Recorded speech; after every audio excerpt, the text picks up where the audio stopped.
காரைக்காலில் கல்வித்துறை அதிகாரிகள் அலட்சியத்தால் 10 மற்றும் 12ஆம் வகுப்பு சிபிஎஸ்இ தேர்வில் 163 மாணவர்கள் ஒரு பாடத்தில் தோல்வியடைந்துள்ளனர். எனவே கல்வித்துறை அதிகாரிகள் மீது கடும் நடவடிக்கை எடுக்க கோரி மாவட்ட ஆட்சியர் அலுவலகத்தில் பாதிக்கப்பட்ட மாணவர்கள் மற்றும் பெற்றோர்கள் உள்ளிட்டோர் மனு அளித்தனர்.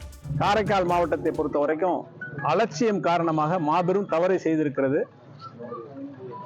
அதன் காரணமாக சற்றேறக்குறைய 150 மாணவர்கள் அவருடைய கல்வி பயணத்திலே ஒரு கேள்விக்குறிக்கு உள்ளாகி இருக்கிறார்கள்.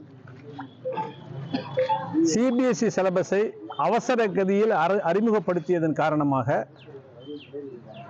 ஆசிரியர்களுக்கும் கல்வித்துறை அதிகாரிகளுக்கும் இன்க்ளூடிங் டைரக்டர் வரைக்குமே சிபிஎஸ்இ ரூல்ஸ் என்ன அப்படின்னு தெரியாம அதன் காரணமா காரைக்காலில் 133 மாணவர்கள் 10ஆம் வகுப்புல ஒரு பேப்பர்ல ஃபெயில் ஆகியிருக்கிறாங்க. புதுவை அரசு இந்த தவறு செய்த பொறுப்பான பிரைவேட் லிமிடெட் கம்பெனி ஆரம்பிக்கலாமா இல்ல பார்ட்னர்ஷிப்ல ஆரம்பிக்கலாமா? எது கன்ஃபியூஷன்?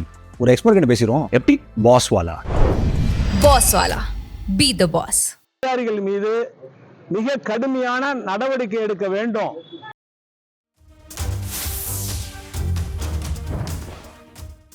நாமக்கல் மாவட்டம் வெப்படை அருகே சாலையில் திடீரென திரும்பிய சரக்கு வாகனம் மீது பைக் மோதிய விபத்தில் இளைஞர் பரிதாபமாக உயிரிழந்தார்.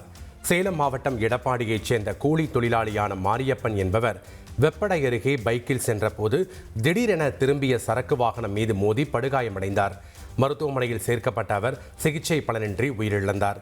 இந்நிலையில் சிசிடிவியில் பதிவான விபத்து காட்சி வெளியாகியுள்ளது.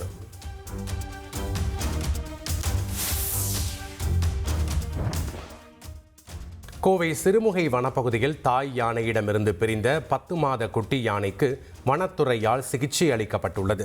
சோர்வுடன் இருந்த குட்டி யானைக்கு குளுக்கோஸ் மற்றும் தீவனங்கள் வழங்கப்பட்ட நிலையில் தாய் யானையை தேடும் பணி தீவிரமாக நடைபெற்று வருகிறது.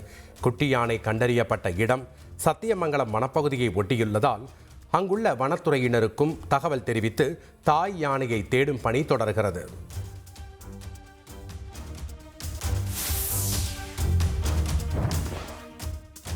கிருஷ்ணகிரி மாவட்டம் தேன்கனிக்கோட்டை பேருந்து நிலையத்தில் பெண்ணின் பையில் இருந்த பணத்தை திருடிய மாமியார் மருமகளை தனிப்படை போலீசார் கைது செய்தனர்.